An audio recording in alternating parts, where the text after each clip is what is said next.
Jadi saya akan bicara secara garis besar saja tentang Yohanes dari Salib. Penjara Toledo dan lirik-lirik mistik. Dua tema besar ini, penjara Toledo itu mewakili perjalanan hidupnya. Ya, penjara dilihat sebagai satu simpul yang membuat dia sebagai orang yang lama dan orang yang baru. Lalu lirik-lirik mistik ini adalah apa yang dihasilkan oleh Yohanes dari Salib untuk menggambarkan tentang ajaran yang akan kita pelajari dalam semester ini. Dari dua tema, penjara Toledo dan lirik-lirik mistik, kita akan sampai kepada satu kesimpulan bagaimana belajar dari beliau hidup atau perjalanan hidup kita sebagai satu kisah, satu sejarah keselamatan yang Allah kerjakan di dalam diri kita. Ya. Itu tema yang akan kita bicarakan.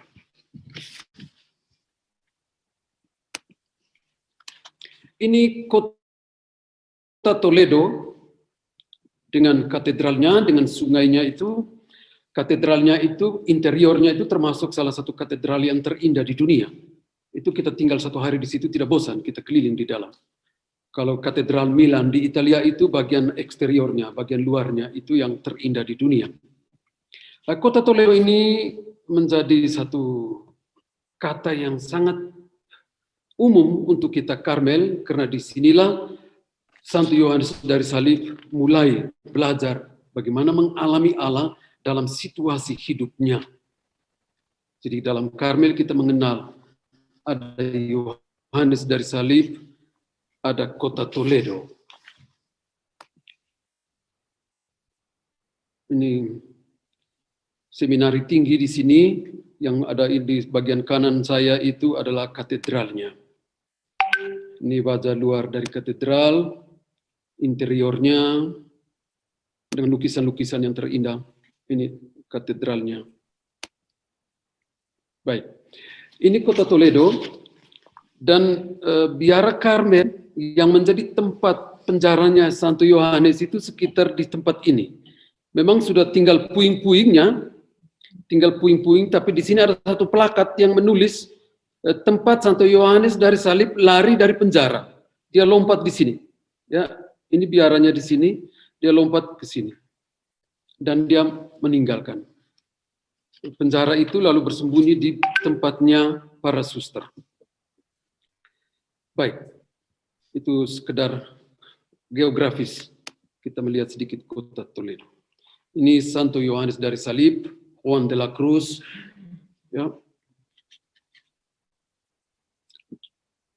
Sungai yang tadi kita lihat itu, nanti kemudian kita baca salah satu puisinya Yohanes dari Salib tentang La Fonte atau sumber. Dia berbicara tentang Ekaristi yang menyembur dan mengalir. Satu puisi yang begitu indah tentang Ekaristi yang dihasilkan di dalam penjara, terinspirasi dengan sungai di kota Toledo. Ini sungai.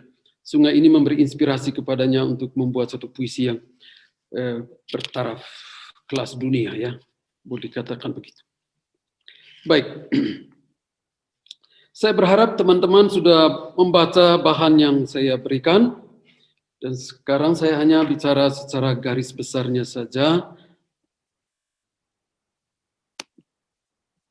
Baik, ini pokok-pokok bahasan yang akan kita lihat. Pertama, Yohanes dari Salib sebelum dan sesudah penjara. Dua bagian yang akan kita lihat untuk mengenal sedikit bagaimana pribadi orang ini. Yang kedua, penjaratan Toledo dan lirik-lirik. Pokok yang kedua nanti kita akan lihat apa yang dihasilkan di dalam penjara, puisi-puisinya, prosanya, karya-karya kecil dan karya-karya besar. Lalu bagaimana Allah dalam pengalaman Santo Yohanes dari Salib? Allah yang terpenjara dalam cinta. Allah yang terpenjara dalam cinta inilah Allah yang menjadi objek pencaharian Yohanes dari Salib. Lalu yang terakhir kita akan lihat pandemi. Apakah bisa dilihat sebagai satu pengalaman malam gelap bersama? Meskipun Santo Yohanes dari Salib tidak menulis tentang malam gelap bersama, tetapi kita bisa refleksikan dari apa yang diajarkannya tentang pengalaman apa yang kita sedang alami sekarang dengan pandemi ini sebagai satu malam gelap. Baik, kita lihat pokok pertama, Yohanes dari Salib sebelum dipenjarakan. Sebelum dipenjarakan, Santo Yohanes dari Salib ini manusia seperti kita, yang mempunyai cita-cita, yang mempunyai kerinduan, yang ingin menjadi seorang biarawan.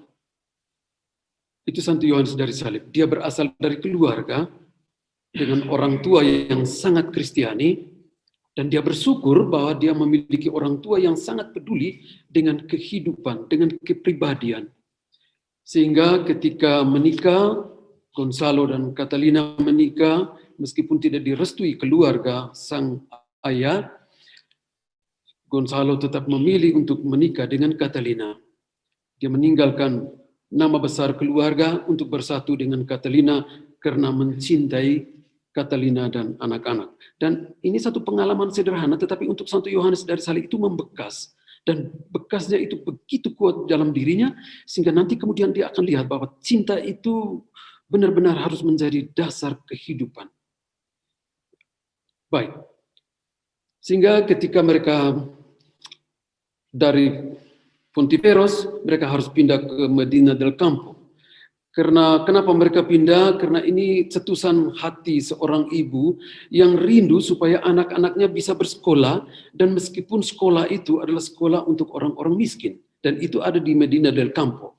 Medina del Campo abad pertengahan itu salah satu kota besar selain Toledo tadi dan Valladolid, itu kota-kota yang terkenal pada saat itu, sehingga imam-imam Yesuit juga membangun sekolah-sekolah di tempat itu untuk orang-orang sederhana. Baik, itu mereka ke Medina del Campo dan dia sekolah, setelah itu dia masuk biara Carmel, dan memilih nama Juan de Santo Matias, dari Juan de Yepes, Juan de Santo Matias. Santo Yohanes dari Santo Matias. Baik. Lalu setelah dia menjadi imam, sebelum ditabiskan itu dia sudah rindu untuk memiliki satu hidup yang lebih membuat dia yakin bahwa hidup itu bisa memberi dia makna yang lebih berarti, sehingga dia ingin pindah ke Kartusia. Tetapi sebelum niatnya itu berhasil, dia bertemu dengan Santa Teresa. Jadi digambarkan bahwa ini perjumpaan antara dua orang yang mempunyai satu kerinduan yang sama, yaitu menjadi kudus. Itu kerinduan. Dan kerinduan itu berjumpa, dia temukan di dalam diri Santa Teresa. Dan setelah dia bertemu Santa Teresa, setelah dia ditabiskan menjadi imam Karmel. Dan setelah bertemu, dia kembali lagi untuk menyelesaikan studi teologi 1 tahun. Dan tahun berikutnya dia bergabung dengan Santa Teresa untuk mendirikan biara Karmel bagi para imam di Durrell tahun 1568. Dan Santa Teresa mulai mendirikan biara untuk para suster itu dengan izin dari Pater General Ordo Karmel. Dan dengan restu dari Pater General ini, Santa Teresa mulai mendirikan, meskipun banyak konflik, banyak masalah, banyak orang yang tidak setuju, termasuk dari pemerintahan daerah itu tidak setuju. Santa Teresa membangun lagi satu biara Karmel yang sama, di kota yang sama, tidak setuju. Baik, itu banyak konflik, nanti akan dibicarakan kali lain. Tapi kita mau lihat di sini bahwa Santa Teresa, dia sangat selektif mencari orang untuk menjadi pionir dalam pendirian OCD. Dan dia temukan dalam diri Antonio, Yohanes, dan Jose. Ketiga orang ini lalu diberi nama baru oleh Santa Teresa. Antonio itu dia itu prior biara Karmel di Avila. Prior. Jadi dia imamnya sudah cukup lama. Antonio ini diberi nama Antonio de Jesus. Antonio dari Yesus. Yohanes dari Salib. Dan Yosef dari Kristus. Santa Teresa sendiri, Santa Teresa dari Yesus. Ini tidak sekedar memberi nama, tetapi sebenarnya ini gambaran, rangkuman, kristalisasi dari spiritualitas Santa Teresa. Spiritualitas OCD itu bersangat kristologi, sangat kristologis. Dari nama-nama yang diberikan saja, Itu Santa Teresa sebenarnya mau memperlihatkan bahwa Kristus baginya itu adalah segala-galanya. Baik. Izin yang diterima dari Pater General untuk Santa Teresa itu hanya berlaku di wilayah Castilla. Castilla itu satu kerajaan bagian tengah Spanyol. Dari bagian selatannya ada kerajaan lain, ada di wilayah Andalusia, ada di wilayah kerajaan yang di sekitarnya, termasuk perbatasan dengan kerajaan Portugal. Jadi pada saat itu diberi izin hanya wilayah Castilla, di Madrid dan sekitarnya. Tetapi karena pertumbuhan dan perkembangan Ordo begitu kuat, begitu cepat, akhirnya mereka menyebar sampai ke wilayah Andalusia. Di wilayah Andalusia. Jadi mungkin saja bahwa Santa Teresa memang tidak bermaksud untuk berpisah dari Ordo Karmel. Itu bukan maksud Santa Teresa. Tetapi melihat perkembangan yang begitu banyak, begitu mungkin dipikirkan bahwa sudah di luar jalur izinan yang diberikan, maka dari pihak Ordo Karmel pada saat itu memberi peringatan untuk berhenti mendirikan. Tetapi tidak bisa berhenti karena ini karya Tuhan. Lalu para dari Ordo Karmel sendiri membuat kapitel pertama, kapitel Ordo Karmel tanggal 22 Mei 1575 di Piacenza, Italia. Dan ini konflik mulai merebak dari sini. Karena di kapitel ini diundang semua untuk hadir, termasuk dari Ordo Karmel, OKAM, dan OCD. Tetapi nanti kemudian baru diketahui bahwa surat undangan itu disebarkan hanya 2 hari atau 1 hari sebelum acara dimulai, sehingga semua yang berada di Spanyol tidak bisa ke Italia dalam waktu yang begitu singkat. Nah, melihat ketidakhadiran dari anggota Ordo Karmel, pembaharuan atau pendirian Santa Teresa, maka kapitel ini memutuskan untuk menghukum. Dan bunyi hukumannya itu adalah teks ini. Beberapa yang tidak taat, pembangkang, dan yang menamakan diri mereka tak berkasut, sudah banyak mendirikan biara di luar wilayah Castilla, sudah melanggar izinan dari General Ordo Karmel, yakni di Granada, Sevilla, dan Panuela, ini di wilayah selatan. Kepada mereka diperintahkan di bawah hukum dan otoritas gereja, dalam 3 hari mereka harus meninggalkan Ordo dan kembali sebagai awam. Surat keputusan ini ditandatangani oleh General Ordo Karmel pada saat itu, Pater Juan Bautista Rubeo. Nah, melihat situasi ini, dan setelah keputusan kapitel ini muncul dan mulai ada utusan dari General, bahkan dari nuncio, untuk mengintervensi pendirian biara Karmel di wilayah luar Castilla. Itu konflik pertama mulai muncul, dan itu benar-benar membuat tidak nyaman semua orang. Konflik yang kedua muncul, ini konflik besar ya, konflik yang sangat mempengaruhi, itu ketika pemilihan Santa Teresa sebagai priorin di biara Inkarnasi. Jadi ketika Santa Teresa mendirikan Santo Yosef dengan aturan dan spiritualitas yang ditanamkan, dan melihat itu sebagai sesuatu yang luar biasa dan baik untuk komunitas, maka provinsial waktu itu minta supaya Santa Teresa kembali ke biara Inkarnasi, biara induk di mana dia berada, untuk membaharui di sana. Dan dalam 3 tahun dia membaharui itu begitu bagus, begitu luar biasa, dan ya mengerti Santa Teresa mendapat banyak sekali dukungan dan banyak pujian, ya banyak pujian.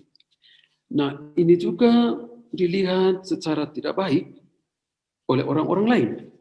Maka diputuskan Santo Yohanes dari Salib waktu itu menjadi bapa pengakuan di Inkarnasi dengan Pater Herman dari Santo Matias.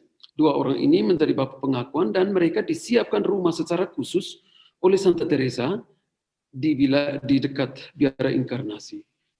Nah, ketika selesai masa 3 tahun Santa Teresa, ada pemilihan yang baru.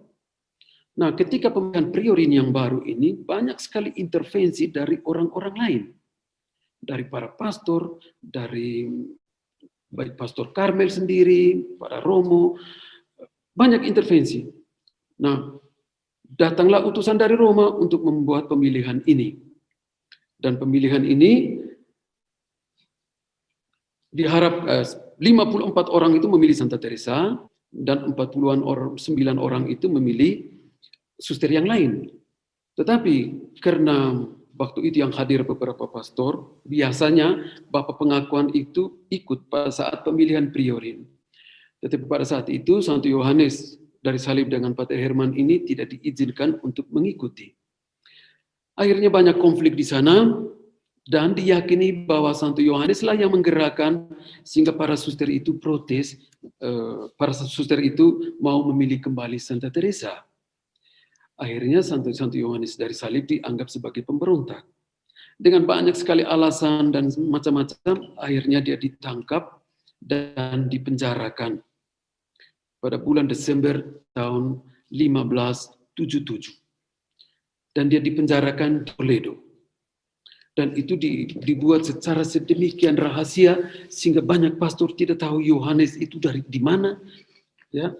Yohanes itu sudah menjadi apa, itu tidak diketahui lagi. Akhirnya bahkan Santa Teresa sendiri menulis surat kepada raja supaya mencari Yohanes dari Salib ini. Nah, melihat situasi yang sudah tidak beres ini, akhirnya Ordo Karmel OCD sendiri membuat satu kapitel di Almodovar untuk mendamaikan situasi, menenangkan situasi.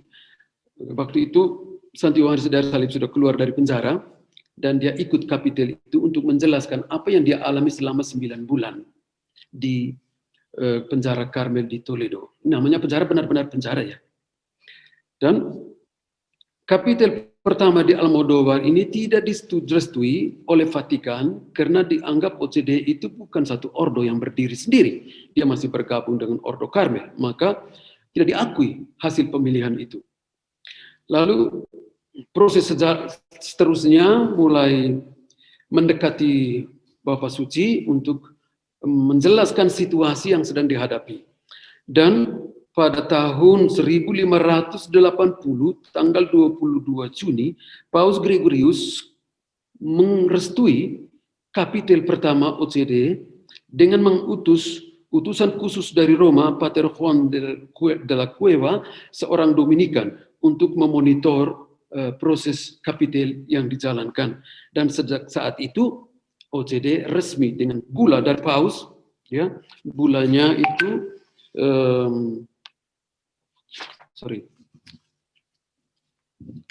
dengan bula dari Paus dan merestui pemisahan secara institusional dan spiritual antara OCD dan OKAM. Jadi sejak Paus Gregorius tahun 1580. Baik. Itu bagaimana konflik terjadi dan pemisahan terjadi.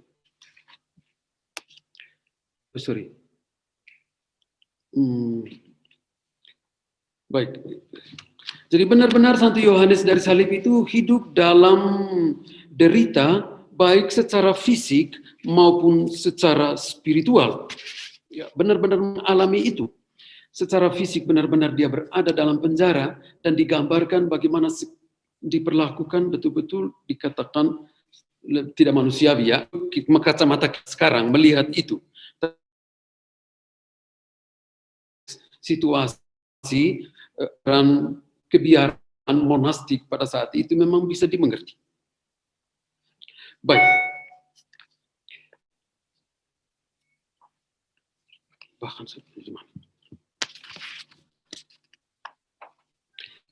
kita lihat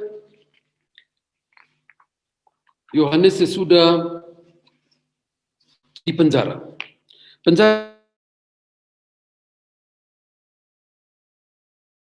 Diri. Ini menarik karena Santo Yohanes dari Salib setelah dia di penjara selama 9 bulan tidak bisa buat apa. Dia sendiri tidak bisa berkomunikasi keluar dan orang dari luar pun tidak bisa berkomunikasi dengan dia. Akhirnya dia coba menerima itu sebagai hadiah yang diberikan oleh Tuhan untuk mematangkan dirinya sendiri. Sehingga dia keluar dari penjara sebagai dan terbebaskan dari segala ikatan apapun atas dirinya. Sehingga ketika seorang suster Karmel katakan, aduh kasihan ya Bapak Yohanes dipenjarakan begini dan segala macam, Santo Yohanes bilang, saya lebih rasa ketika katakan itu daripada 9 bulan saya di penjara. Satu jawaban yang sangat bagus, karena dia mau lepas bebas segala psiko ngurung dirinya. Sehingga benar di dalam penjara dia menjadi seorang pribadi yang sudah ditransformasi oleh Allah dalam seluruh diri. Sehingga penjara itu sebuah malam yang membimbing. Malam yang justru, ya seperti dia katakan di dalam bukunya itu, malam yang membimbing. Oh malam fajar, oh malam yang sudah satukan kekasih dan kekasih. Kekasih bertransformasi dalam kekasih. Ini penggalan puisi yang saya mau memberikan kita kesaksian yang dialami, yang dirasakan, yang sudah diolah dengan baik. Baik dari sisi psikologis, afeksi, emosional, dan sosial yang terolah dengan baik. Jadi penjara itu menjadi satu momen dan menjadi satu ruang untuk kematangan diri. Sehingga Yohanes dari Salib benar-benar bisa menerima apa yang sudah dia alami. Dia tidak, penjara tidak menjadikan dia pribadi yang sehat dari seluruh dimensi diri.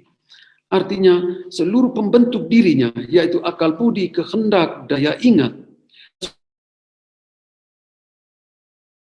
hidupnya itu tidak membuat dirinya itu kaustik, ya, menjadi tidak harmonis secara batin, kacau dan tak terintegrasi, melainkan sebaliknya dalam kesatuan yang harmonis dan matang. Yang mampu mengharmoniskan apa yang ada dalam batin dan apa yang datang dari desakan luar, dari lingkungan sekitar. Cintai dengan sempurna. Menarik. Cinta yang lepas bebas. Jauh dari orientasi ke dalam diri dan untuk diri. Cinta yang menjadi pendorong untuk memberi.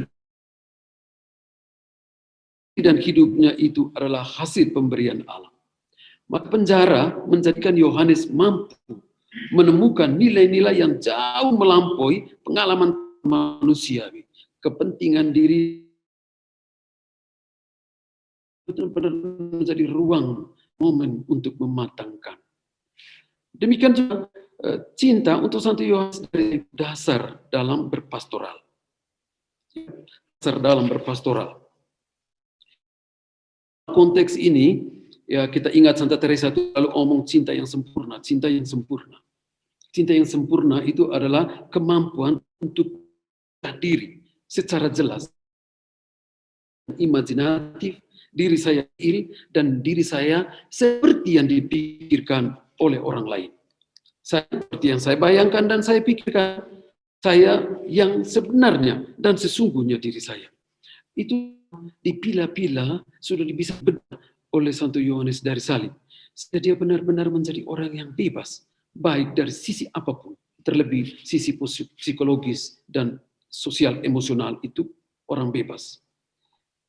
Sehingga penjara dan segala ketidakadilan itu dia terima dan dia mengolah itu supaya menjadi momen untuk mengenal dirinya dan mengenal Allah. Tanpa itu mustahil dia bisa mengenal Allah kalau dia tidak mengenal dirinya. Maka mengenal diri itu jalan yang terbaik supaya bisa sampai kepada Tuhan. Ia tidak saja sanggup menerima itu sebagai kenyataan yang penuh daya transformatif, tetapi lebih dari itu dijadikan sebagai saat, ya, sebagai saat dan momen mengolah rasa. Dan segala perasaan negatif pada jalur yang benar dan disalurkan secara benar untuk kepentingan kematangan diri sendiri. Jadi Yohanes dari Salib sangat yakin atas apa yang dia supaya dia bisa memiliki cinta yang sempurna. Dia bisa mencintai orang lain dengan cinta yang datang dari Allah sendiri dan mencintai yang dimiliki Allah. Ini sebenarnya sasaran akhir yang ingin dia perlihatkan apa yang ada di dalam dirinya dan tidak ekspresikan itu dalam puisi-puisinya. Yohanes sesudah dipenjarakan.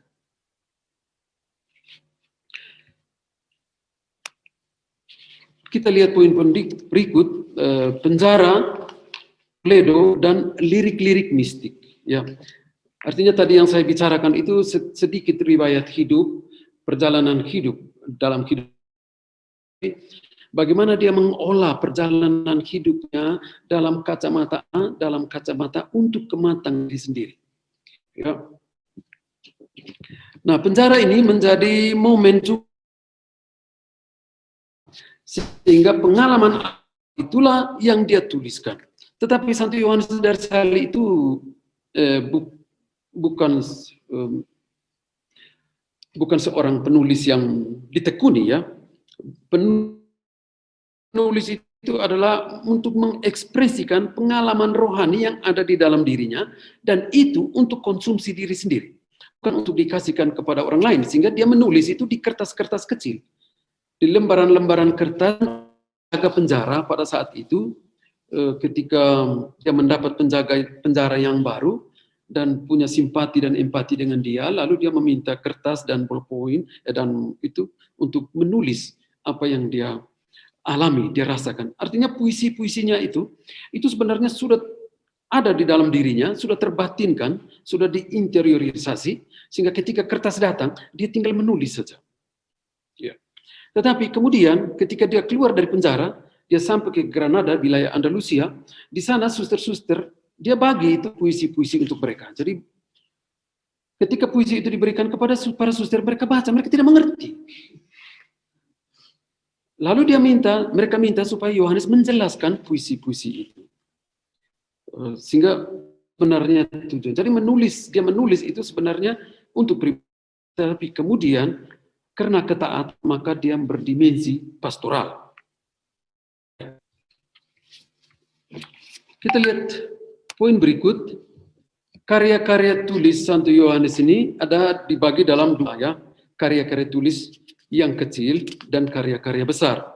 Kenapa dikatakan karya tertulis? Karena ada tidak tertulis. Artinya yang dia omongkan, dan omongkan ini dicatat oleh para suster atau oleh orang-orang lain, anak bimbingan rohani, mereka simpan dengan baik. Sehingga sampai sekarang ada karya tertulis yang tidak tertulis. Baik. Kita lihat seperti yang saya sudah katakan di teks itu, ada karya-karya kecil, ya, ada banyak sekali karya yang dia tulis di penjara. Itu puisi-puisi, roman, dan glosa. Ya, ini keliru. Prosa itu termasuk karya besar. Karya-karya kecil, ada roman, glosa,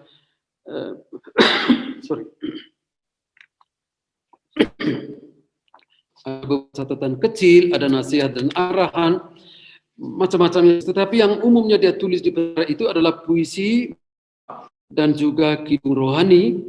Kidung rohani pun itu hanya 31 bait. Tidak semua ditulis di penjara. Juga La Fonte, itu salah satu puisi tentang sumber, itu ditulis di penjara juga. Itu beberapa karya kecil. Kita tidak mengurai satu persatu. Kita lihat karya-karya besar. Karya-karya besar ini dalam bentuk prosa. Dan prosa ini adalah penjelasan dari puisi-puisinya.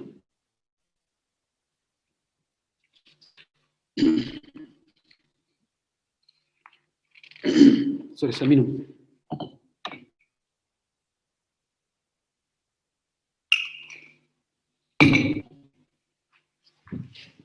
Karya-karya pendakian Gunung Karmel, gunung itu dari penjelasan dari puisi Malam Gelap menghasilkan 3 buku. Itu pun dia hanya menjelaskan 2 bait dan tidak selesai.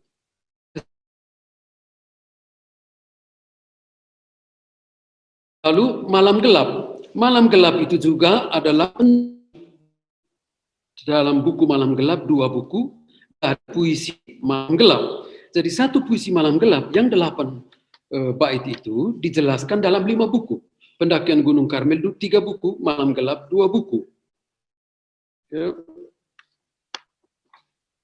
Tetapi dari puisi yang sama. Lalu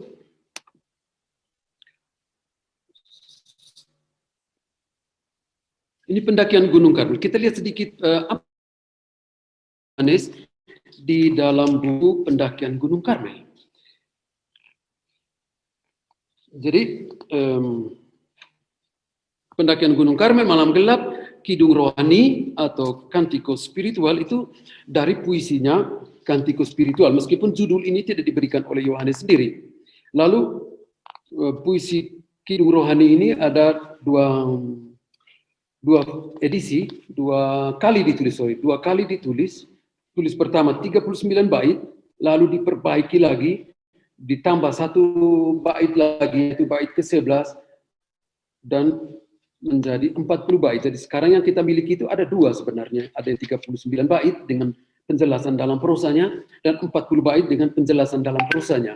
Dan memang yang pertama itu, yang 39 itu secara sastra, itu lebih sangat indah. Ya, banyak orang yang studi sastra, itu lebih merujuk kepada buku yang pertama ini, Kidung Rohani A. Lalu ada Nyala Api Cinta, nyala cinta yang hidup, ya, Yamada Amorwiwa. Itu hanya 8 bait dan dijelaskan dalam satu buku yang panjang. Baik, mari kita lihat sedikit apa yang dikatakan oleh Bapak Yohanes dalam buku karya-karya besar ini, prosanya ini, ya.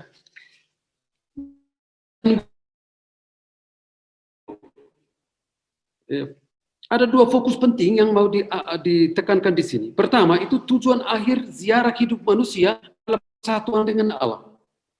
Itu tujuan akhir yang ada dalam buku ini. Kedua,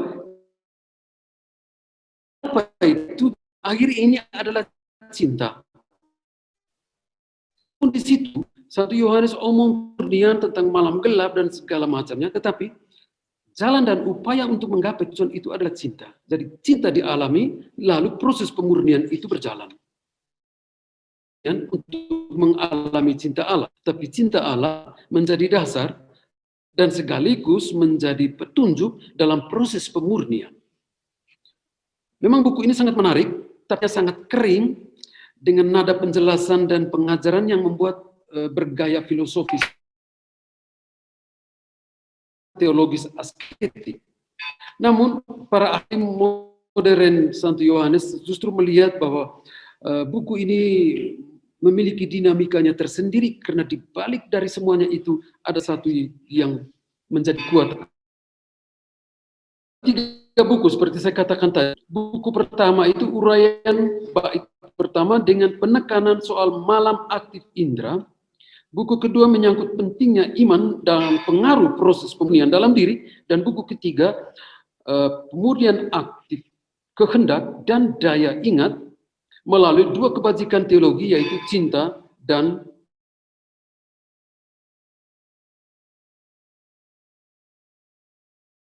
logis yang sangat menarik, ya, tentang persatuan dengan Allah dalam cinta. Persatuan dengan Allah dalam cinta. Jadi diksi ini untuk mengatakan, persatuan ini untuk mengatakan tentang sejarah keselamatan, tentang kesempurnaan, tentang kekudusan, ya, yang mungkin menurut beliau terdengar sangat kering, kaku, dan tidak hidup. Maka dia menggunakan kata persatuan. Ada proses bagaimana persatuan itu bisa terjadi. Baik, yang kedua kita lihat buku Malam Gelap. Seperti saya katakan tadi, Malam Gelap ini adalah buku dan juga penjelasan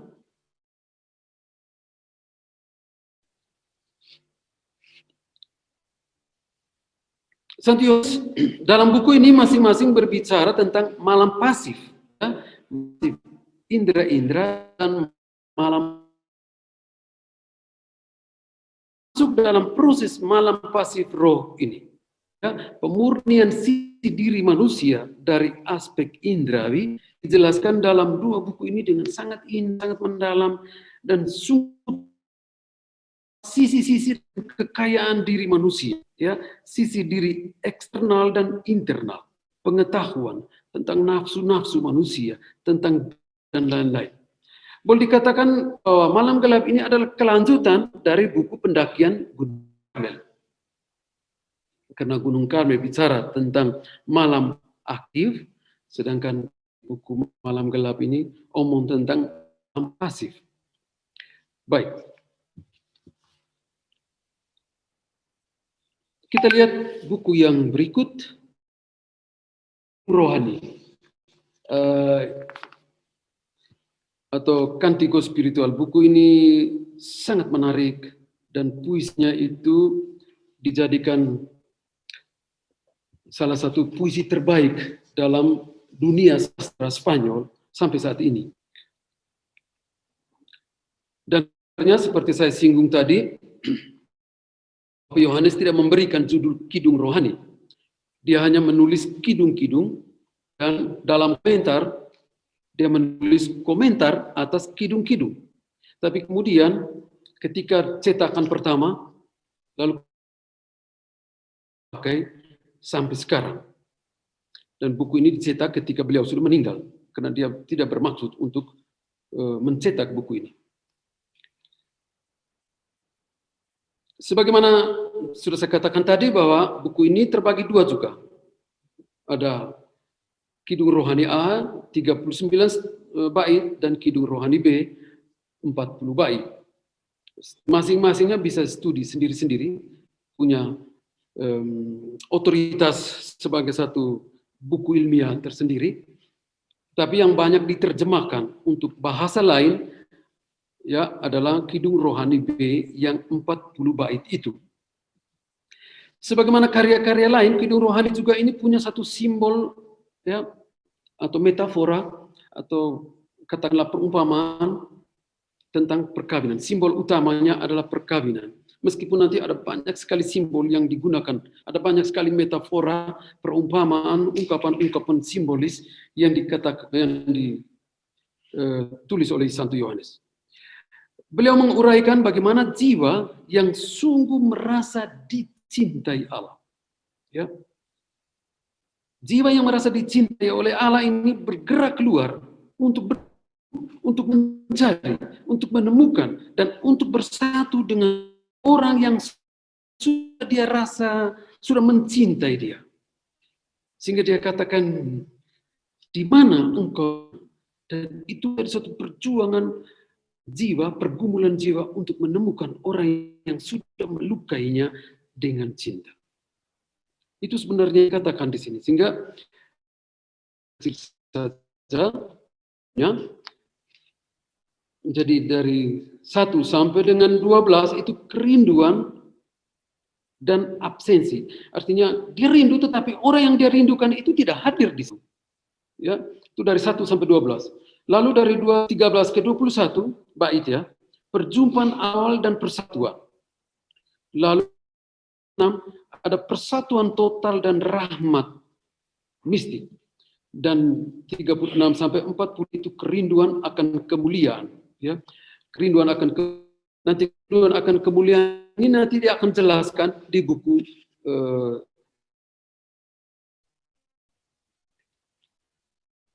baik. Kidung ini adalah kisah pencarian jiwa akan sang kekasih, namun di akhir pencarian itu bukan jiwa yang bukan Allah, tetapi justru Allah yang datang menjumpai manusia, bukan jiwa yang menjumpai. Karena sejak awal Allah sudah datang, tetapi kedatangannya itu dalam bentuk ketidakhadiran.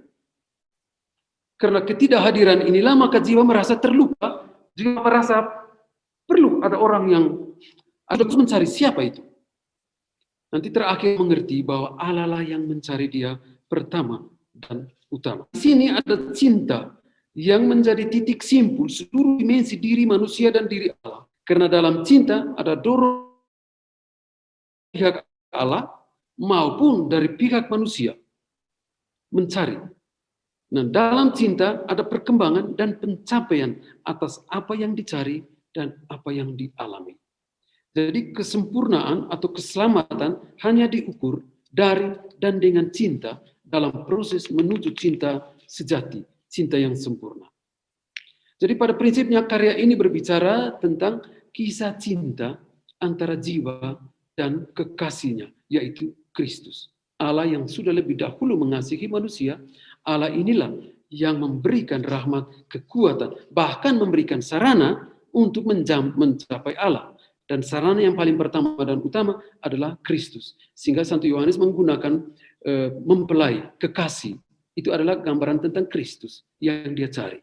Kristologis Santo Yohanes sangat kuat di dalam buku ini.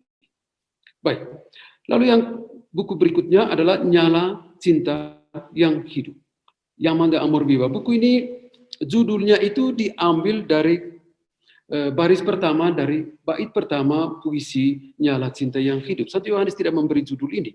Judul ini hanya ketika dicetak. Puisi ini ditulis seorang awam, Ana de Penalosa, seorang awam, seorang ibu yang hidup rohaninya sudah tingkat tinggi ya. Yohanes dari Salib menulis untuk seorang wanita yang hidup rohaninya sudah luar biasa. Karena memang situasi sosial religius pada saat itu memungkinkan untuk orang seperti Ana de Penalosa ini mengerti apa yang ditulis oleh Yohanes dari Salib dalam buku Nyala Cinta yang Hidup. Jadi tingkat spiritu masyarakat abad pertengahan pada saat itu sudah sungguh luar biasa. Karena ada proses pembaharuan secara institusi spiritual abad pertengahan yang dipelopori oleh raja dan para bapak uskup pada saat itu. Nanti kemudian Roma juga ikut membaharui gereja dengan konsiliente dan seterusnya. Baik, hidup ini juga dua buku ditulis dua kali, Cinta B. Kita bisa boleh katakan kita harus kagum bahwa dia menulis dua kali, bukan berarti ada buku lama dia simpan di sampingnya lalu copy ulang. Bagikan kepada suster untuk mereka baca, sehingga dia tidak memiliki kopi lain. Dia menulis lagi, sepertinya tetap sama dalam urutan dengan kalimat yang sama. Kenapa bisa terjadi begitu? Karena itu sudah diinternalisasi, sudah diinteriorisasi ke dalam batinnya, sehingga ketika dia menulis, itu dia seperti menulis riwayat hidupnya sendiri. Menarik sekali. Dan dia tulis dua kali itu. Simbol yang kuat di dalam buku ini adalah nyala dan api, yang digunakan untuk menunjukkan apa? Menunjukkan vitalitas, semangat hidup bersama. Ya. Sehingga dalam komentar melengkapi gambaran simbol ini, itu sangat menarik.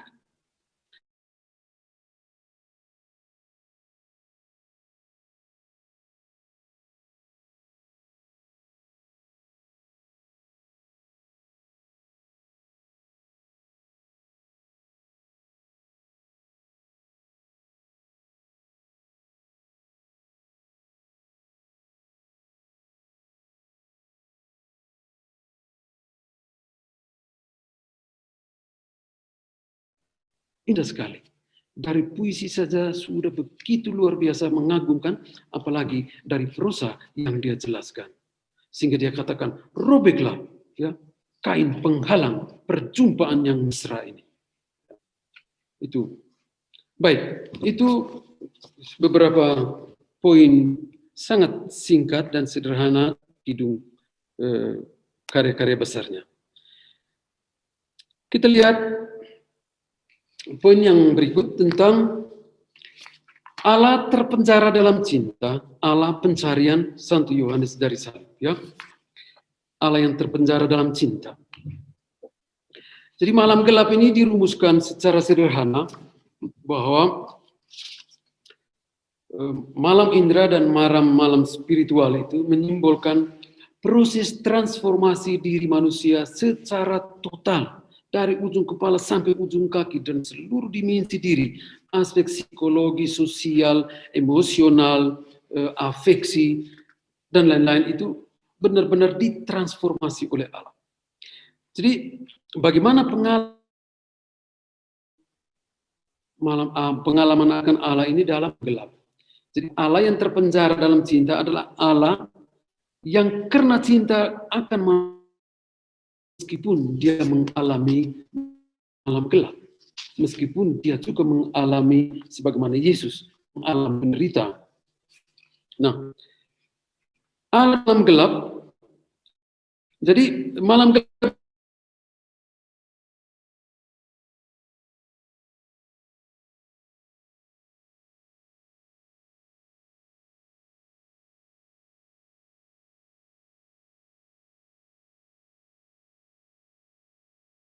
pencobaan yang dialami dengan berbagai cara ini mau menegaskan soal bagaimana rahmat Allah, rahmat pemurnian yang Allah kerjakan itu berlangsung dalam diri, dalam konteks keseharian hidup manusia, dalam rutinitas, dalam pencobaan, dalam kegagalan, dalam relasi yang konfliktual, dalam kerapuhan fisik dan mental, sakit, penyakit, kesepian, termasuk aneka kesulitan psikologis.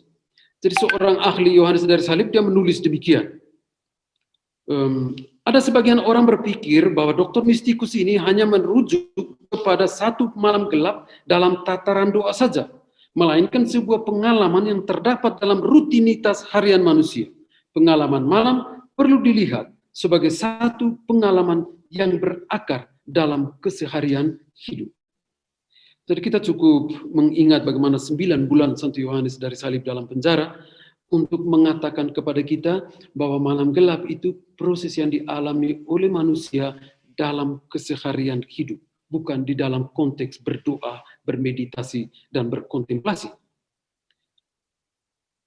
Oleh karena itu penjara dan malam gelap bagi orang kudus kita ini bukan lagi periode desolasi dan diabaikan, termasuk oleh Allah sendiri, termasuk oleh teman-teman dekatnya, anggota biarawan dia, melainkan dia menjadikan itu sebagai momen yang kuat untuk mengalami kehadiran Allah dalam dirinya. Allah yang hadir bukan hanya hadir dan diam, tetapi aktif bekerja untuk mentransformasi pribadi yang hebat ini. Baik, kita lihat poin kedua. Pandangan Allah adalah kasih. Ya, ini menjadi satu kekuatan dalam kesulitan hidup.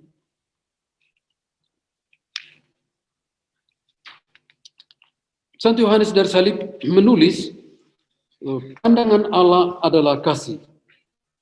Menurut beliau, pandangan Allah itu membuat jiwa itu mengalami 4 keuntungan. Dibersihkan, dirahmati, diberkaya, dan dicerahkan.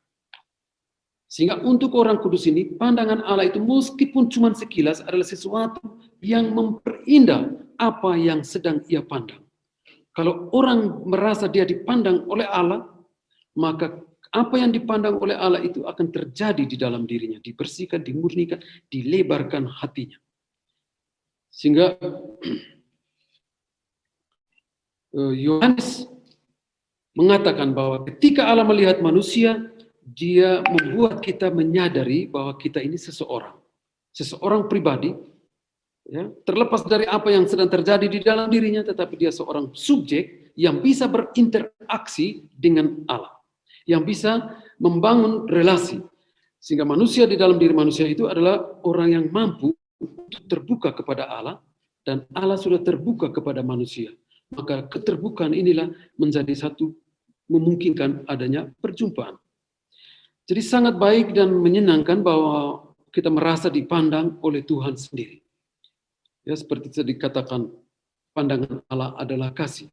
Karena Allah memandang tanpa menghakimi. Allah memandang dengan penuh kasih, simpati, empati, dan seluruh yang kita ingin rasakan itu diberikan oleh Allah dengan pandangannya. Sehingga Santa Teresa, dia katakan ketika orang sulit berdoa, dia cukup duduk saja dan merasa dia dipandang oleh Allah. Ya, dia dilihat oleh Allah. Jadi melihat Allah itu adalah mencintai orang yang dia pandang. Sehingga ketika kita merasa dipandang oleh Allah, maka pertama, pandangan Allah itu selalu dari dalam diri, melihat dari lubuk hati, melihat dari kedalaman keseharian hidup manusia, ya, kejadian-kejadian dalam hidup kita. Ia tidak lihat dari yang luar-luar, tetapi dari akarnya, akar persoalan hidup. Seperti dia naik ke dalam perahu Simon Petrus, dia masuk ke dalam dan menyatakan komitmen penyertaannya. Ya, artinya ada satu sikap batin yang muncul sebagai konkretisasi dari peristiwa inkarnasi. Ya, Allah menjadi manusia. Kedua, Yesus melihat dengan pandangan solidaritas dan dengan hati. Ya, cinta itu selalu mengubah. Cinta itu selalu mengubah cara pandang, ya, selalu melembutkan hati dan menghaluskan rasa. Ini ungkapan dari Santo Yohanes sendiri. Cinta itu mengubah cara pandang, melembutkan hati, dan menghaluskan rasa, meningkatkan solidaritas, dan meningkatkan empati. Pandemi sebagai proses malam gelap bersama. Ya, memang Santo Yohanes dari Salib tidak bicara pandemi, malam gelap dalam konteks kolektif, ya, dalam konteks apa yang dialami secara bersama-sama, entah secara sosial, politik, ekonomi. Tetapi dia berbicara dalam konteks personal, relasi manusia dengan Allah, relasi manusia dengan dirinya sendiri. Dia omong itu. Tetapi sebagaimana Yohanes Paulus II juga berbicara berdasarkan pengalaman Santo Yohanes dari Salib, bahwa pengalaman malam gelap bisa dijadikan satu pengalaman malam gelap yang kolektif bersama-sama. Baik, seperti diajak oleh Paus Fransiskus bahwa pengalaman pandemi ini bisa menjadi jalan pembaharuan diri bagi setiap pribadi. Jika satu krisis bersama tidak sampai mengubah cara berada, cara hidup, cara pandang, cara merasa, dan berempati, bersimpati dengan sesama, maka kita kehilangan momen dan kesempatan untuk suatu transformasi diri dan transformasi kemanusiaan agar hidup bisa lebih bermartabat.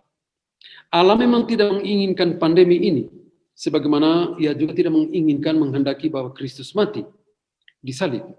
Namun dari kondisi kodrat kita yang terbatas dan rapuh ini, krisis ini bisa menjadi satu kesempatan untuk semakin mengenal diri dan semakin mengalami kerahiman Allah. Kesempatan agar relasi kita dengan Allah semakin sehat, semakin baik, dan bermartabat. Kesempatan untuk bertumbuh dalam hidup spiritual, dalam hidup yang dikendalikan dan dibimbing oleh Roh Allah sendiri. Sehingga orang yang rindu untuk mengalami Allah, untuk menjadi pribadi yang sehat, akan selalu bertanya, di manakah engkau tersembunyi, kekasih? Baik, itu saja. Terima kasih. Terima kasih, Pater, atas penjelasannya. Sister Iren, Pater sudah selesai? Oke, terima kasih Pater untuk penjelasan dan sharingnya yang luar biasa tentang Santo Yohanes dari Salib, khususnya pengalamannya saat di penjara, di mana dari pengalamannya itu dia mampu untuk melahirkan lirik-lirik mistik yang membantu kita dalam pendalaman spiritualitas kita. Saya tertarik ada satu kalimat dari Pater. Pater mengatakan bahwa tadi di slide itu ada penjara itu adalah ruang dan momen untuk renewal. Penjara adalah renewal moment or moment of transformasi. Itu yang mungkin pandemi juga merupakan momen untuk kita bertransformasi dengan diri kita, dengan berbagai hal yang kita alami. Benar kan, Frater Budi? Iya, benar sih. Sambil Pater meneguk air, diingatkan kembali ya, untuk menulis meninem nama sesuai kelompok yang sudah dibantu oleh para fasilitator. Dan seperti saya katakan tadi, ada kuis di akhir pertemuan kita hari ini. Dan itu semua diambil dari apa yang sudah Pater Chris sampaikan tadi.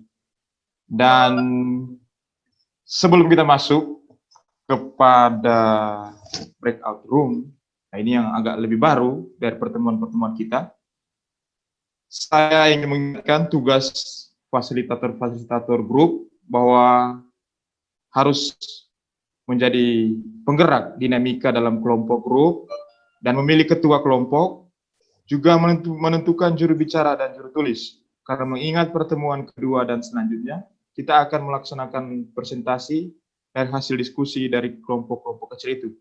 Dan juga mendata nomor WA para peserta anggota untuk dimasukkan dalam grup WA kelompok kelas ini. Dan menghimpun pertanyaan atau usul saran dari anggota kelompok. Dan halo Pater Chris. Ada beberapa pertanyaan. Saya harap bisa ada kesempatan untuk menjawab. Satu pertanyaan, Pater. Dari satu orang. Halo, Pater. Halo Pater, apakah bisa mendengar? Bisa sekarang. Ya, pertanyaan seperti ini, Pater. Dari Ibu Elin Magdalena. Apa perubahan karakter Yohanes dari salib sebelum dan sesudah dipenjara di Toledo? Dan dia menyambung dari pertanyaan itu. Ini tentang karya-karya. Di manakah bisa mendapatkan karya-karya kecil dari Santo Yohanes dari salib?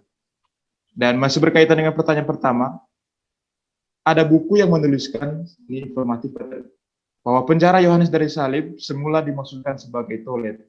Apakah itu betul, Pater? Yang satunya itu. Pertanyaan terakhir tadi, Bapak, penjara sebagai apa? Saya tidak terlalu tangkap. Yang dimaksud bahwa itu sebenarnya bukan penjara, tapi sebagai toilet dan dijadikan penjara. Kurang lebih seperti toilet. Itu. Apakah benar seperti itu, Pater? Iya. Oh, saya juga tidak tahu, Saya memang waktu saya baca itu saya tidak pernah dapat kata toilet itu. Yang saya dapat itu ya penjara.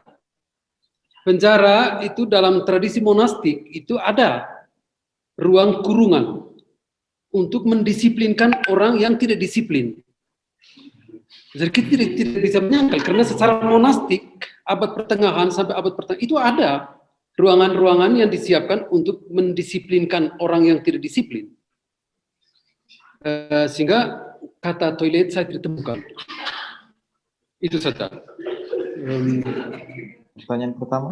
Artinya penjara di sini kalau kita baca ini kesaksian masuk dari penjaga penjara kan ada dua ya penjaga penjara itu ya sudah bahwa makan minum orang Eropa kan butuh matahari tapi kalau tidak ada matahari mati di dalam dingin ya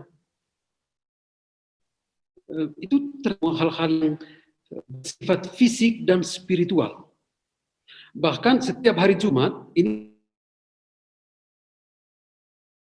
sebenarnya kita sekarang tuh kita lihat tidak manusiawi, tapi zaman dulu abad pertengahan itu bagian dari mendisiplinkan. Kalau kita baca dari sekarang itu kita merasa wah ini tidak manusiawi, tidak bisa karena kita harus bahasa konteks pada saat itu mereka mempenjarakan dia supaya disiplin. Sehingga setiap hari Jumat kan ada miserere itu Tuhan kasihanilah. Itu masuk ke kamar makan, dia masuk duluan, dan teman-teman yang lain yang masuk itu harus memukul dengan itu.